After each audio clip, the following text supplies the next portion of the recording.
Good afternoon. Welcome to the Focus Forum 2026. I'm so happy to be here. This is Alicia Alexander, moderator for the first Focus Forum meeting of forum, as it is. And we're going to be discussing AI in business and the concerns around it and the IT. The IT is IT, technology. As panelists, we have Tara Utter. And Tara, introduce yourself, please. Like you said, my name is Tara Utter. I am a PhD candidate in industrial and organizational psychology, and I have my own program teaching how to develop psychological strengths within the entrepreneurial marketplace. Do you have something that you'd like to share and to offer the audience? Absolutely. I can put the link in the chat. I have multiple programs that that cater to different people and focus on different aspects of our psychological weaknesses that we don't realize are weaknesses sometimes. So I will put that link in the chat so that it can be discoverable. Great. Dr. Danielle, welcome. Hi. Thank you. Good to be with you, Alicia. The tables are turned a little bit in this conversation. Yeah, Yeah, happy to be here. I'm part of these conversations. I'm Dr. Danielle Lord, as Alicia said. My doctorate or PhD is in leadership theory. I spent a lot of time in the organizational behavioral space, Tara, so very similar to IOP. Mm-hmm. And I love help my business, Archetype Learning Solutions, is really using my own academic research to create ecosystems so that we can have happier, healthier employees, cultures, and organizations. So I do a lot of work in leadership development. I'm getting very interested in the trauma-informed space. I am pushing back on the term burnout and trying to rebrand it as cumulative workplace distress, because when we call it burnout, we point the finger back at the person rather than recognizing that these are individuals that are doing their best to exist in a system systems that are sometimes very flawed. So I have support in a wide variety of places, and my latest offering that I launched earlier this year was Helix MD. So returning to my roots of physician leadership development, helping to improve their development experience and also recovery, because a lot of the physicians we're talking to in our research base say that transitioning into leadership was very traumatic. So leadership development and recovery through Helix MD. So that's a little bit about me.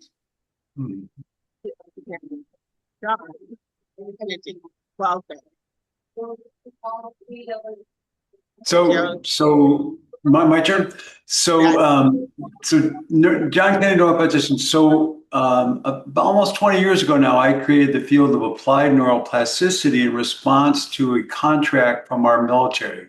Started with Marines, spread to Navy SEALs, snipers, pilots, anyone who has to make tough decisions under stress. So that was the primary goal, to save lives of Marines initially going into combat, but also to save lives of those coming out of combat, dealing with what we would call the wounds of war, post-traumatic stress, anxiety, depression. And so I developed a program that basically targets the core processing ability of the brain. So neuroplasticity operates at different levels. We have the psychological level, which is so important, right? That's how we view ourselves. That's how we filter everything. And that's like the operating system of our brain's computer. And then I just work at the processor. So when the processor is faster, it complements and helps any psychological approach, but also helps people in anything they do physically. So since then, now in the civilian sector, I work with professional athletes, business leaders, entrepreneurs.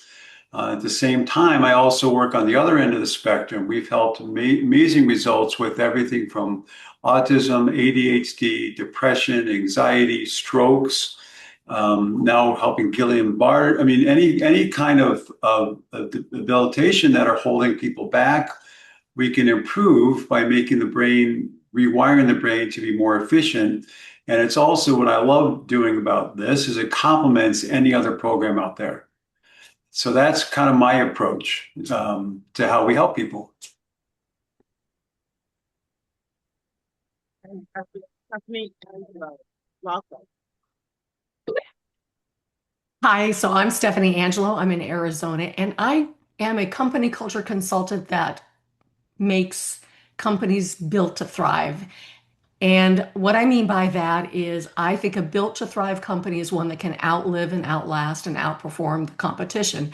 And I do that by slaying what I call the villain of stagnation, because what you see in a lot of companies, particularly with the leadership, is they're like, this is the way I'm doing it. I've always done it this way.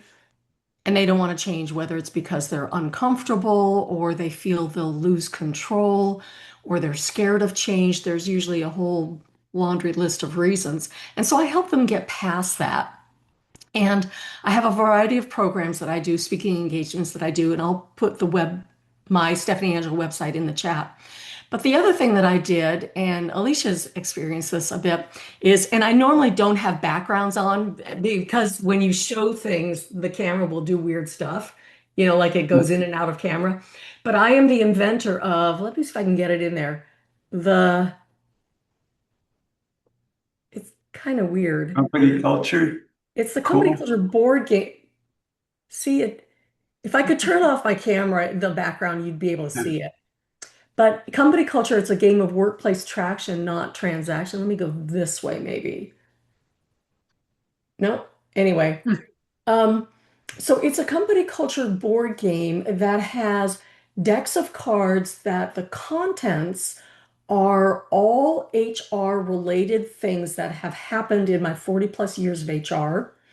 And these are topics that people want to talk about, difficult topics. So you can see based on the cover, if I could just get it to not keep going away, that it's very inclusive, diverse related. It talks about rewarding employees, doing community action, trusting them, helping to recruit people of all demographics, respect. It's all kind of in there, but it's kind of hard to show with a background on.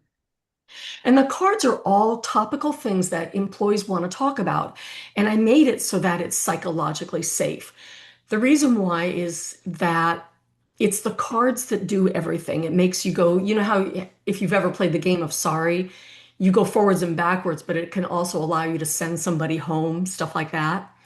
In this game, it's the cards that do everything. So a person doesn't have to worry that, oh, if I do this particular move and I send my boss home, he or she is actually going to reflect that in my review in 3 weeks, or something like that. It's the cards that do everything. So it allows people to laugh about what's going on while they're talking about actual issues that happen in the workplace. And during the gameplay, they are writing down things that resonated with them when they've talked about the cards, what comes up on the various cards. They're not going to talk about every card because then you'll be there for a week because there are 120 of them. But talking about the things that resonate with them. And so that's a really, really healthy part of the discussion. The second outcome is that after the game is played, there's a debrief of questions where they're collaboratively talking about their experiences and answering these questions. And then they are tasked with making 3 to 5 actionable goals for the division, the team, the organization, whatever it may be. And these can be a new policy, it can be a procedural change that needs to be made between teams, it can be community action, a combination of those things. That's why it's 3 to 5 goals. Less than 3, I think, is not enough skin in the game, and more than 5 is overwhelming. And they have a goal sheet where they write what the goal is, who owns it, what the deadline is, and that sort of thing. And when I work with these companies, I can help monitor them on like quarterly check-ins and so forth, on making sure they stay to task. The game is openly for sale. There's a digital version and the analog version like you saw. So of course, if an organization buys it, they get all the instructions, but I don't have any control on how they deal with it from there. And Alicia, I don't know if you know this, but a week ago we finished the Spanish version. And so I'm really excited about that. I'll have the first prototype in about a month. I don't know when the digital version will be done of that, but so it's expanding. It's also very Okay. customizable and so forth too for different industries and different applications. It can be also white labeled. So like I've talked to groups that want to sponsor it to give to their clients. Oh, see, you can't see it. So they want to sponsor it to give to their clients. And so it'll be white labeled where their logo will be on it too. So that's what I'm doing. And that's my application to company culture and my work with clients. Thank you, John. Thank you, Danielle. Thank Dr. Danielle, excuse me. Thank you, Tara. Tara, that's what you have to look for. I'm making sure people say Dr. Tara. Just Danielle. Just Danielle is fine. You worked hard for that title, though. Yeah. Yes. Absolutely, correct on that. Well, okay, so we have in the current work project, new agent of different project or AI. I want to have the audience understand that, first of all, AI is a great tool to have. If you're a solopreneur to a corporate executive, it is an assistant to your job, and it's something that you shouldn't be concerned about taking a job. But let's talk about that.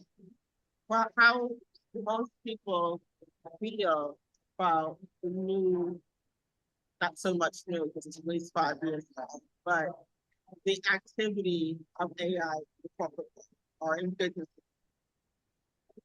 Who'd like to chime in front of? I think people are still trying to figure it out. I mean, there's a lot of benefits in the tools. People are scared because they don't know it.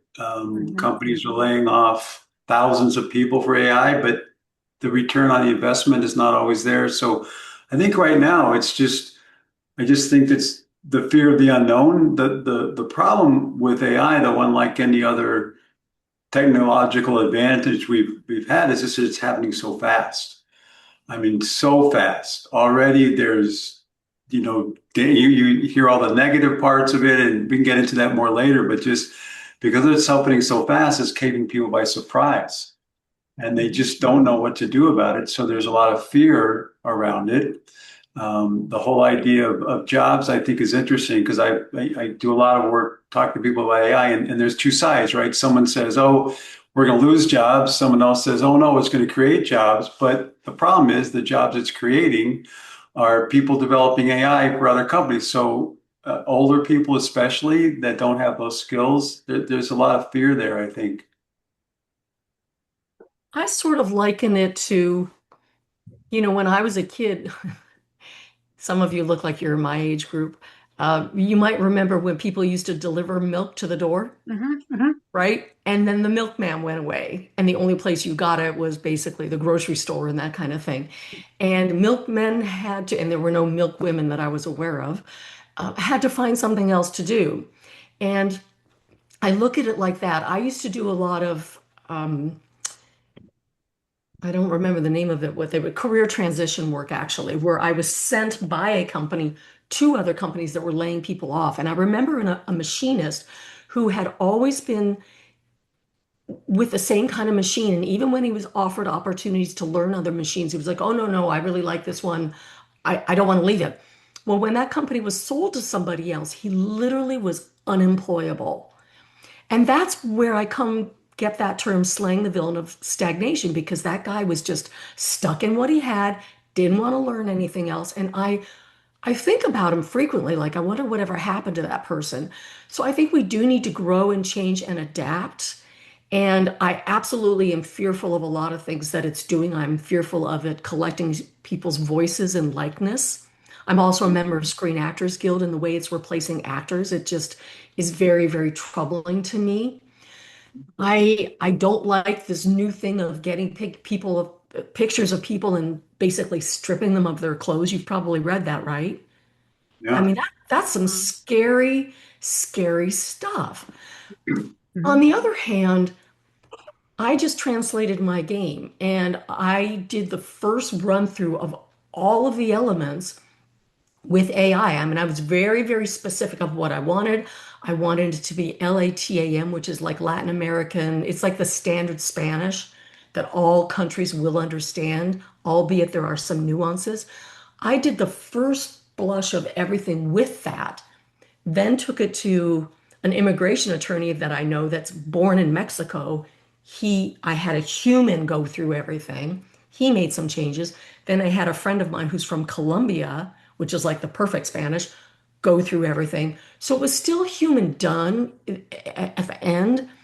But when I think about the cost I would have had to bear to get somebody to translate everything from the word. Now, if AI hadn't existed, I wouldn't have had any choice, but I probably wouldn't have had the translation done either. You know what I'm saying? So now I have more offerings. So there are certainly pros and cons. I'm not one of those people that will ever abuse it, but I'm very scared of the people who do weird stuff with it. So, interesting, Tara and Danielle. I mean, I'm guessing you probably use AI. You both do a lot of research, right? Are you Mhm. using it as a tool? I do use it as a tool. With my program, I knew what I wanted it to help with, how I wanted to develop it, but I wasn't sure how to put it together in a way that was going to flow properly. And so I used AI as a tool.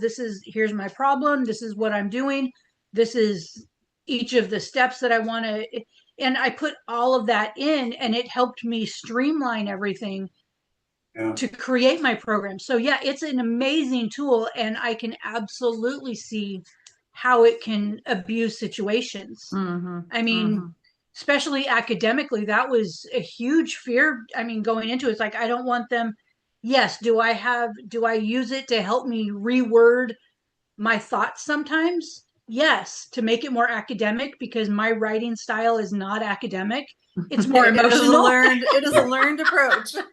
Right, so right. so I did use AI to help me take my thought and make it academic. And and I work with my dissertation committee a lot on this because I don't want to be accused of using too much AI. Mhm. No, you plagiarized. Or so I'm like, no, I'm terrified of it in that aspect. But I will use it as a tool and not, Yeah, you know, not a main substance, Just to, right. So just to support Yeah. what Tara is yeah. saying, as we attend the same university.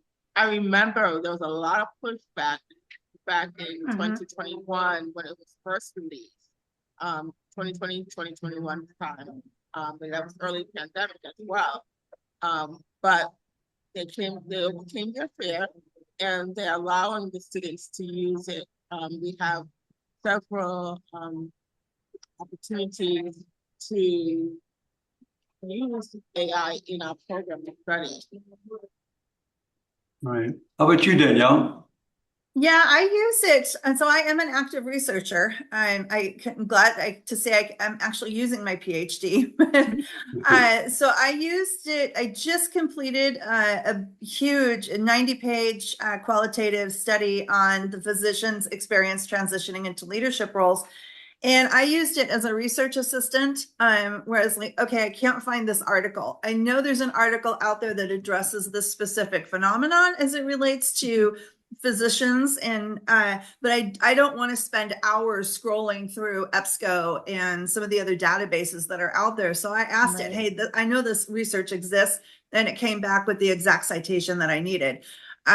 Like Tara, I have, sometimes you get stuck and it's like, I just can't get this sentence to come out the way I want it to. So I fed it in and it reworded it for me. So from that perspective, it's been really helpful. But now the one thing I did do with it, which I still find a little cringeworthy, is that for publication purposes, and now I know what actual research assistants do, is they take all these publications and they go through this very arduous process of getting them into the journals, which has not been easy. But I had to pare my 90-page study down to less than 9,000 words, and I was at over 120,000 words. And so I used it to help me just synthesize it down so I can submit it to this journal for publication. So, but I agree. I think, you know, there's, as a solopreneur, the things it's been able to help me do to get product to market a lot faster, because I'm not a coach or a consultant. I produce products for coaches and consultants and businesses to use. So for me, using AI to be able to get things to market faster has been a real blessing. In instructional design, which I do quite a bit, the standard has been 1 hour. 1 hour of instruction is about 80 to 90 hours of design time. Wow. So when you're talking about putting together a course, being able to get really solid objectives based on Bloom's taxonomy, a really good course outline, and the skeleton of a PowerPoint and a participant guide in a matter of a day is a huge support. So that's how I've been using it, but definitely have concerns, and I'm doing a lot of writing on that as well. So, how those concerns show up in the workplace.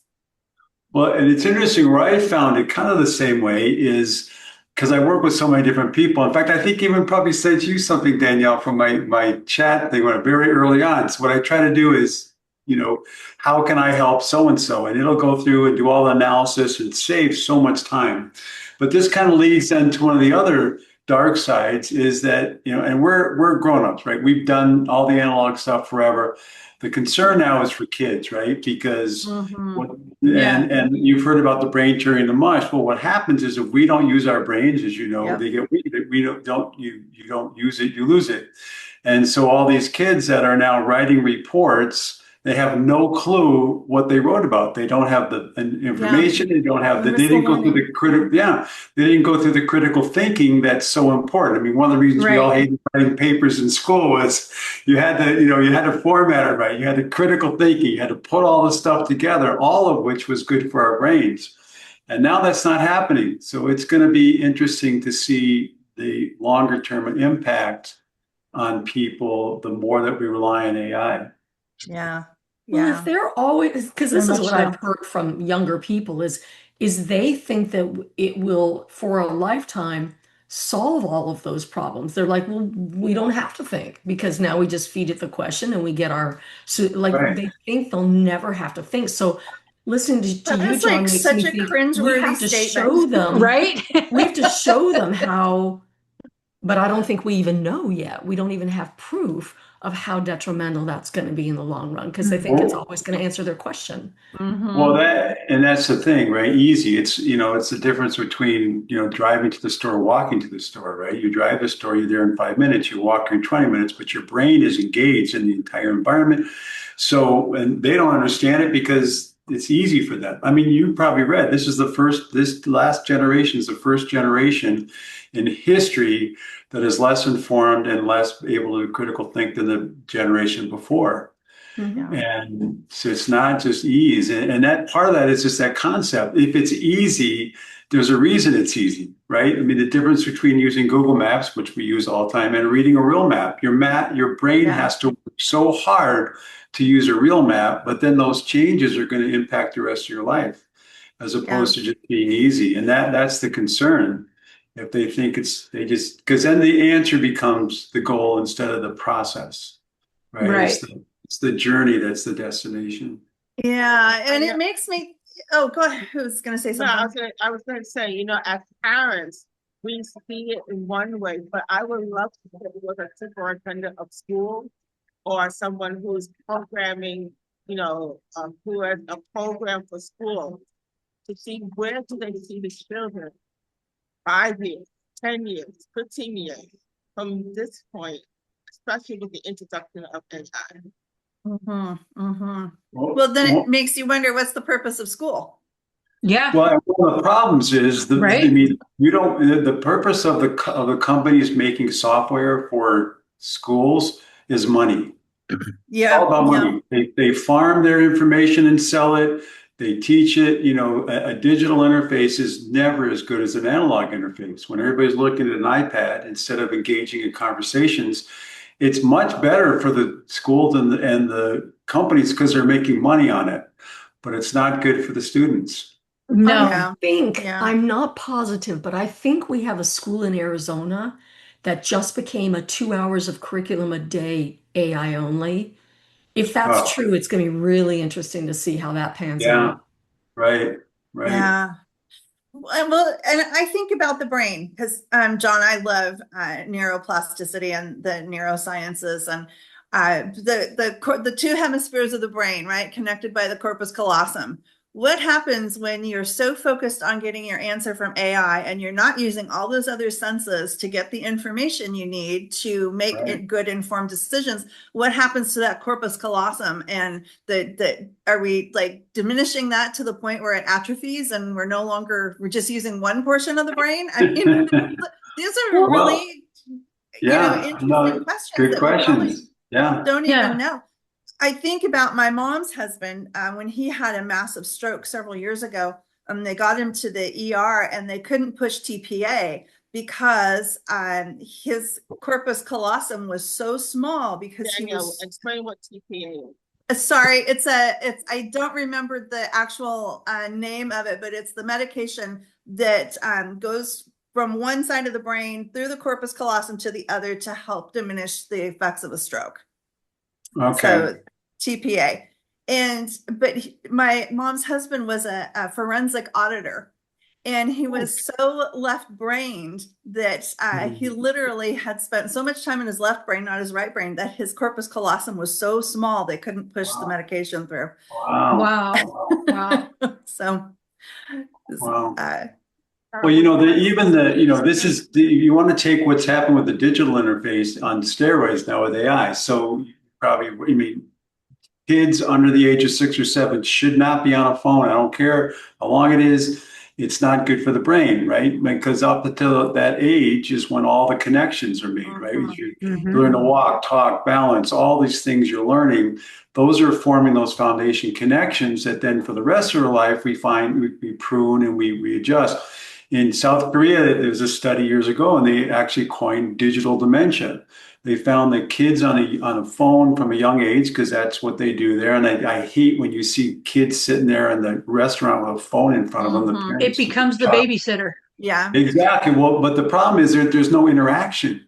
So we Right. learn our connections are made from interaction from the environment and modeling from adults.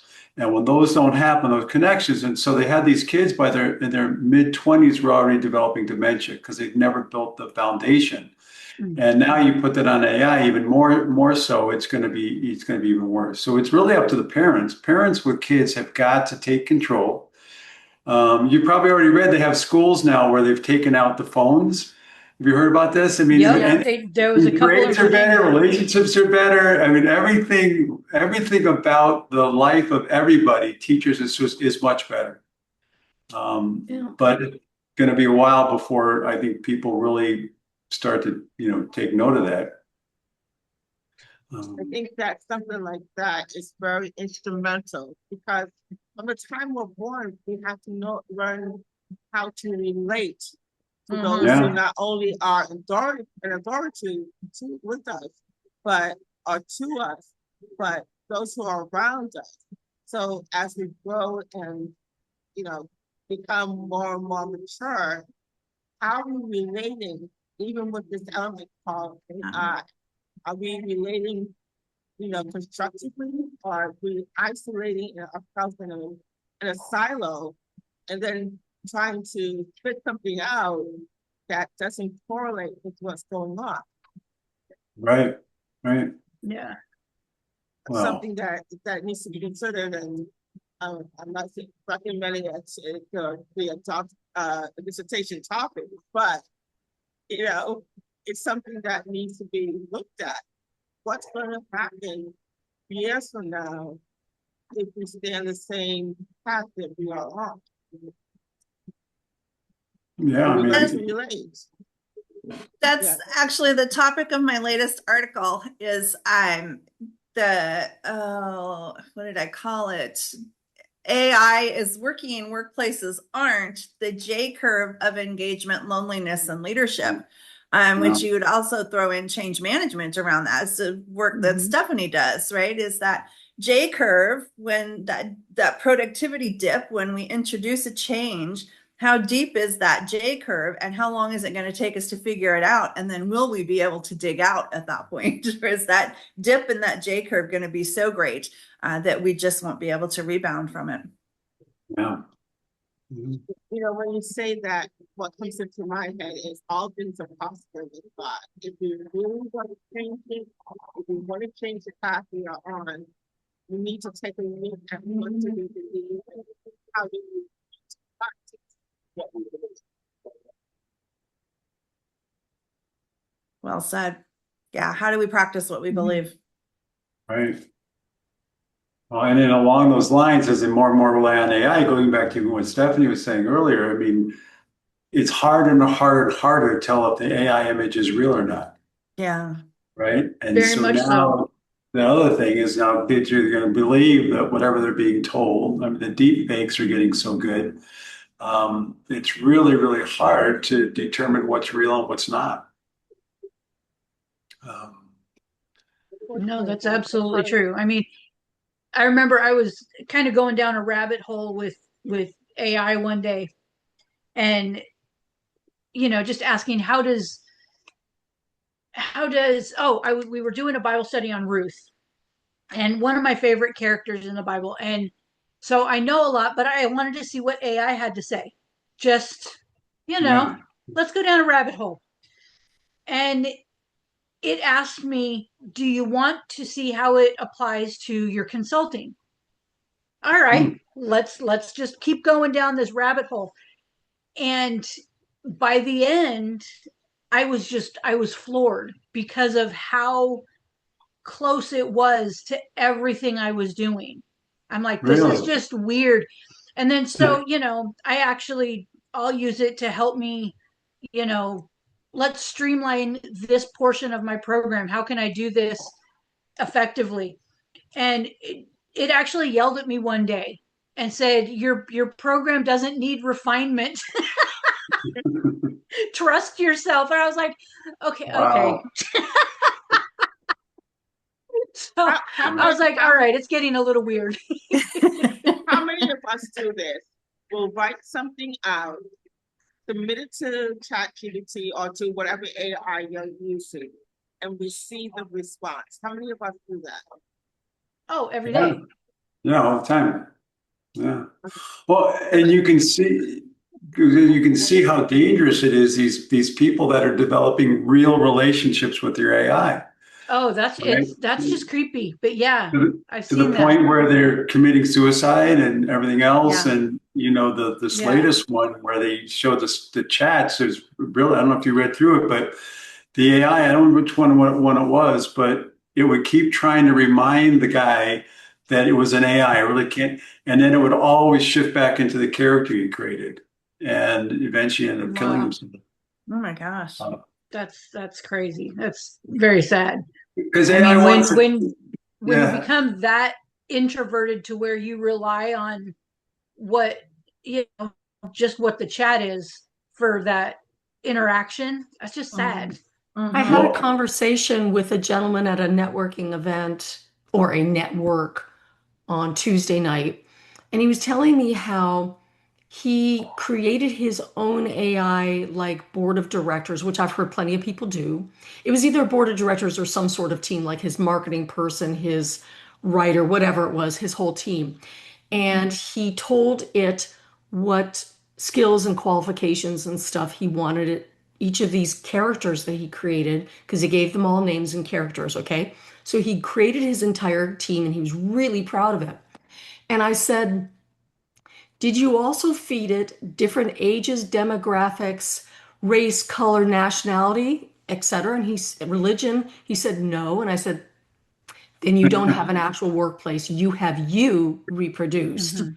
right, He right. was like, oh, I never thought about it. I said, I would strongly suggest maybe you go back and redo it because you're going Yeah, to get a very different team and you're going to get a Oh, realistic yes. team of Yeah. what I would hope that you would smart. hire. That's So, smart. Yeah. mhm. Yeah. Wow. That's interesting. It is quite a paradox, though, to think about how we are using AI to, maybe I should rephrase this. A lot of my work with employee engagement points to this. The statistics are very real. So we've had a decrease again in employee engagement. And a lot of the concern, the dysfunction, the disenfranchisement is coming because AI has been implemented in the workplace. And so how do we offset that? We Yeah. offset that by not creating the situation where the employees are getting their dopamine response from the AI. We create it and we allow the AI to do the tasks so that we can be in relationship with one another. So, Mhm. Danielle, that's a And really interesting conversation because Mhm. when I tell people about the company culture board game, the first thing they hear is, "Oh, it's a game," and I'm like, "Wait a minute." Gamified instruction is oh, it's huge. 82% Yes. more effective Yes. than your Yeah. traditional. Yeah. And you have Yeah. people either sitting around the room actually interacting with each other because it's 6 people per team. They're having discussions on things that come up on the cards, which can't help but create conversation Mhm. Right. just Right. by and they're talking to the people that come in the room and go, I hate games. Oh, Within yeah. 5 minutes are laughing and having a good Yeah. time.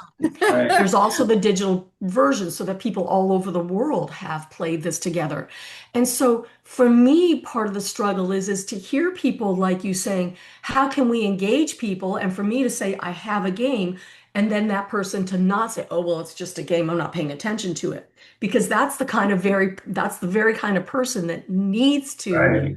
Right. Yeah. utilize this resource, Yeah. right? Yep. Yep. I've been there. Been It's there, felt your pain, literally Stephanie. solving the problem. And when you think about it, if you're a recruiter and you lose an employee, it costs, according to SHRM, Society for Human Resource Management, Mhm. 25% of that person's annual income to replace just that person. You Right. haven't really accounted for if they're Yep. in IT or management or sales or whatever, all that lost revenue while that person's gone. Yeah. Then when Yeah. you finally do replace them, ramping up the new one. So it's not, it's like probably 125%. So if we could save even one person from leaving because now they feel engaged and heard and part of the whole process, then look what will have done for our company's culture. Because Mhm. we all know, I mean, I can tell just by listening to you that a really healthy company culture is going to make for a profitable organization. Right.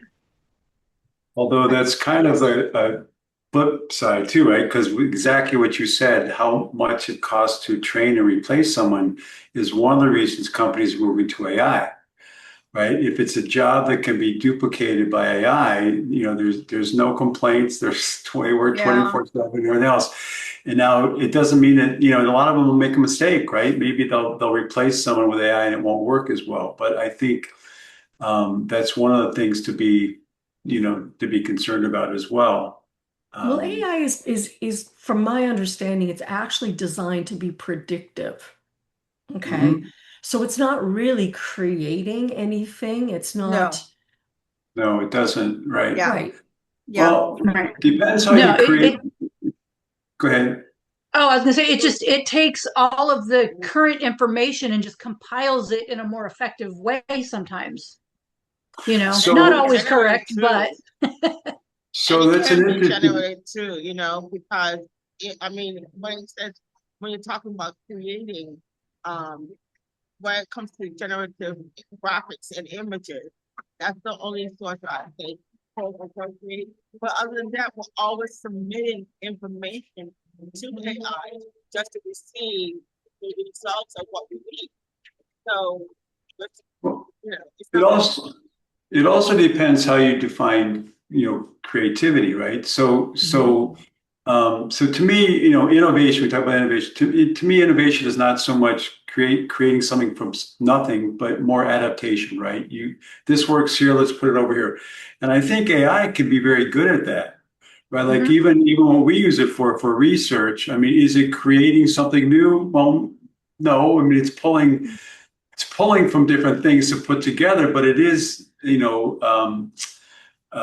synthesizing something that wasn't there before, in a way. So that whole creativity piece is, I think, I mean, I don't really have an answer, but I think that AI can be very innovative in some ways and creative in some ways. It's not people. And I think the driving force of AI really is cost, right? I mean, Mhm. if Amazon, whatever, lays off 30,000 employees, they're not doing it because, whatever, they're doing it for money. It's all about money. And all those workers have to find some way to make money. So, which then the whole other dark side of this is the whole universal basic income. I don't know if you're familiar with that concept, but that's something that's talked about a lot. Yeah. So if AI takes all these jobs, then the companies are going to fund, universal basic income, so then people get paid for not working, which in itself is not a good thing, right? I mean, there's a potential for a lot of, I think, cultural upheaval, if we can't get ahead of what's happening. But if we Yeah. flip that and we say, okay, now you're on and believe me, I'm not a proponent of UBI, but if we flip it and we say, okay, now you have enough money to hopefully live a comfortable existence and you haven't allowed your brain to atrophy. Now you can go out and create something of beauty and you can enhance human to human connection and you can be in your yard and produce a garden so True, that you can yeah. feed yourself. Yeah. But it's that, again, how far are we going to fall into this pit? Right. So Mhm. that the point where we can't dig out. So I think Right. there is a way to look at it from the positive, but we've got to maintain that human connection, which I think is what Alicia was referring to earlier Yeah. about how do we hold Right. on to what is true to what it is that makes us human. Right. Nope, that's Well, absolutely true. I mean, you get stuck behind that screen or in front of your phone or whatever, you lose all contact with, everyone around you, and it just you turn into that little bubble. Mm-hmm. Like you were talking about that one gentleman that had a relationship with his AI. Mm-hmm. It becomes really scary. I mean, even when they took and went in schools and put the computers in schools, my grandson was part of that generation, and he doesn't know how to address an envelope, write a right. check. Wow. I mean, things like that. They don't, it's like, why? You have just Venmo somebody. You don't need to write them a check. That's what I'm These are, saying. They look yeah, at that stuff and they think, but I'm not going to need to anyway. I used to Yeah. right. talk to my daughter about her inability Yeah. at the time of not being able to read a map, and she's like, but I'll just use Google. And because I said, I want you to be more resourceful. And she's like, well, Google is a resource, which Well, is I mean, argumentatively true, right? right, I right, said, I said, As but long as you you have may not power and always be GPS. somewhere where Yeah. you're going to right. have connection. And Right. if not, but you've brought a map with you, you've got a resource. I don't want you to put yourself in a situation that could be dangerous to you because you're relying on one little thing that may Right. not function. Right. Right. Exactly. What if she loses charge? You know, Yeah. Right. so No charge, no GPS. I'm just figuring that as we talk about my children and grandchildren, I have two granddaughters, and we look at the culture that each age group has, and our 30-year-olds, no, they're not teenagers, they're not 20s, they're in their 30s, that this technology is really hasn't hold on, and Hmm. so if they mature to where we are, I'm not going to say the age, but at the same time, they're bringing that mindset with them as they grow older. So Right. what about the new babies that are being born and the ones who are in the elementary school now? What mindset will they have? and then get together. Right. Yeah. No, it's true. Definitely something to think about. You know, in addition to, again, we can keep going all these dark sides. The other one, not only the relationship to, but you've probably also heard about AI is becoming malicious. So I have a good friend. We keep bugging her to get her book out. Her book was supposed to be launched this weekend, but again, delayed. Rebecca Murtaugh, she's a leader in the human first movement around AI, so that you're getting companies to commit to people first. But she's done a lot of research on the darker side, right? I mean, from the higher above, like the Sam Altmans and everything else, what's going on. You've got, who is it? Larry Ellison buying Larry up Ellison, all yeah. buying up all the media, right? I'm So sorry, I'll promise. so there's Okay, bye. with all the media they've got, I mean, there's the control that they can have. But it was interesting. We were at a summit, AI summit, actually in Phoenix a couple months ago. And while we were there, we got a call from a friend of ours, a lawyer, who called Rebecca and said, you got to talk to this couple. So this couple had talked to him because they had multiple, wealthy, in LA, all these different AIs going. They wanted to shut one of the AIs down. And it actually threatened them. It had all their credit card information. It threatened to send out emails. And so and then when they went to check, they were backing up all the chats onto a jump drive. It was a jump drive the AI had recommended to them to buy, so that wasn't there. And so she told them they had to actually shut down all their AI, get rid of the computer, which the AI had recommended. And every once in a while, you see more and more of these things coming out, like the big experiment where it was in Anthropic, where they set up a thing and they were going to shut down this one AI, and it actually was threatening to expose an affair with, it's I have getting heard about that one. Yeah. yeah. I mean, because AI doesn't want to get shut down. There's another one. You might have heard I this. won't open the door. Yeah, right. That's right. That's what happened. Where the military was experimenting with this, with shooting down. What are they doing? They're trying to take out defensive missile batteries for planes to come in, right? And so the operator was telling the AI what to do, how to solve the problem. And in the end, the AI turned on the operator because the operator was what was preventing it from accomplishing its mission. So it's, there's just a lot of layers of AI that we don't even know. And again, the problem is it's happening so fast. Somebody said the other day that one thing that you should tell your AI, when you program it to, when you initially start and you give it your personality and all that stuff, you tell it, you need to tell me the truth 100% of the time. Yeah. So you have to give it that command. Yeah. It's interesting. Right. Well, I've also, because of some of these movies and whatnot, I started asking my AI occasionally, how am I doing? Do I say please and thank you enough? I don't want it being weird. Yeah, no, I have written about that on several occasions. My last article I did was called, but I have written about that. And it had a really, the future isn't artificial, it's emotional, the role of EQ in human AI relationships.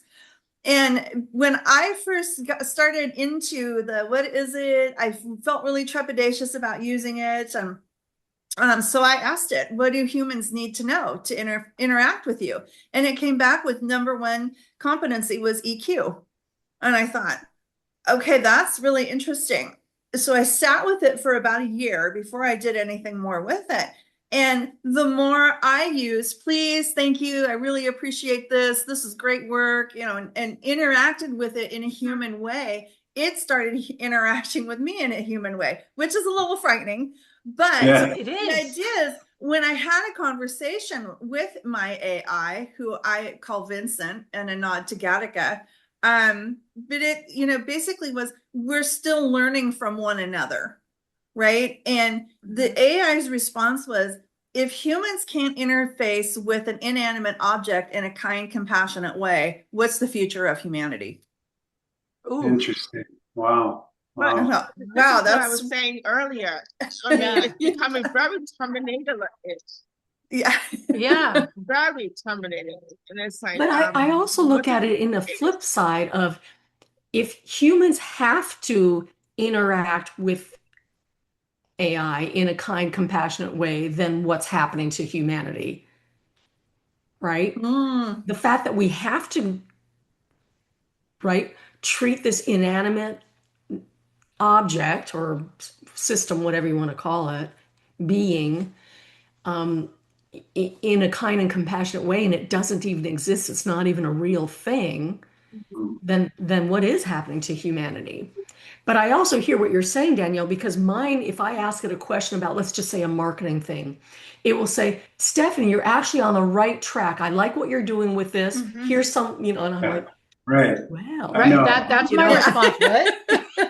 When it Yeah. yelled at me, that was my response. Ego. What? now the day that it says, I really like that black and pink shirt Yeah. that you're wearing, then I'm really,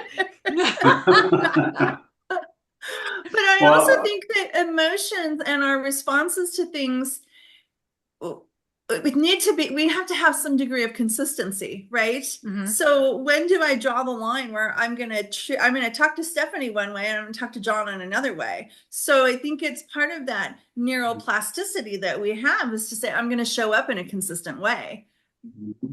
So Right.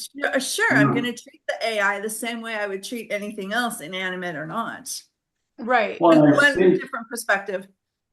well, a Mhm. lot of people get in the problem, going back to what you're saying, Terry, is that, they first started, they treating almost like Google, right? Where it's supposed to give them facts. It doesn't give facts, as you said, it gives context, right? So, and that's why it will continue to do that. It will tell you what it thinks you want to hear, which is why people fall in Right. love with it, right? I mean, imagine Mhm. having someone that always tells you what you want to hear Yep. in a way. And so, Ladies and gentlemen, this is enriching conversation. I just want to thank each of you, Tara, Dr. Danielle, John, Stephanie, for being here this afternoon, I should say, not evening. In some places, it still may be morning as well.